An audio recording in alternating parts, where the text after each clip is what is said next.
Thank you, Madam Chair. Our debate about this surface transportation bill must begin with the question, what do Americans want out of their surface transportation system? And I think it's fair to say they want it to be safe. They want it to be affordable. And they want a system that does not further exacerbate the climate crisis. So let's evaluate how we're performing in these categories. On the topic of safety, our transportation system is a disaster. 40,000 people are dying every year on our roads, and this is no accident. Many of our roads are designed only for fast-moving cars, not for pedestrians, for cyclists, or for public transit, all of which are safer modes of travel with the right infrastructure in place. So that's a failure. Now let's examine transportation affordability. On this front, too, we are failing. The Department of Transportation estimates its costs on average Americans are $12,000 a year to own and operate one automobile. $12,000 a year. Many communities are left without other viable transportation options, requiring family to travel by way of car for almost every trip, increasing their costs. That is a failure. And then, of course, when it comes to sustainability, our system is performing poorly. The transportation sector is the largest contributor to greenhouse gases in our country. We have a system that invests more money in expanding highways than it does in building sustainable infrastructure. That is a failure. Our communities feel these failures every day in higher costs, worse air quality, a deteriorating climate, and the loss of loved ones in car crashes. So, Mayor Gallego, do you agree that local communities most directly feel the pain of our failing transportation system? And we just love to get your expert view on that issue. Thank you. We are faced with a climate crisis right now in Phoenix. We had a month straight above 110 last year. We hit 118 this month. Your constituents might put mittens on their children in the winter.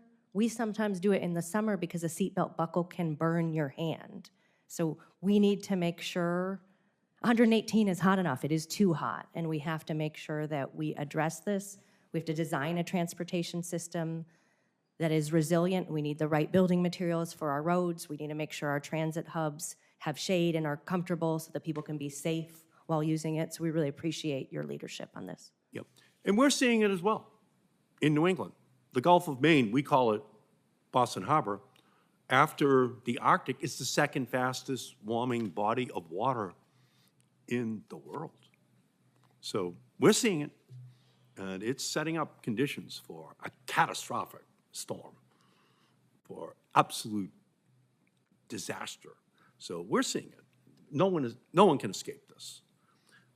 So I agree with your testimony, and that is why I'm soon going to be reintroducing my Green Streets Act, which would reimagine how we prioritize transportation infrastructure investments. The bill would require states to invest in infrastructure like walking and biking and public transit that will reduce emissions, bring down costs, and prevent more loss of life. The bill would also require states to maintain their facilities in a state of good repair before expanding highways further. Well-maintained roads are safer, they're better for emissions, and they mean fewer potholes, flat tires, broken axles for American travelers. The Green Streets Act is, of course, a climate bill, but it is also a safety and it is also an affordability bill as well. Because research indicates a 20% reduction in the number of miles traveled by car in this country would reduce vehicle fuel and maintenance costs for the average American family by roughly $2,000 annually.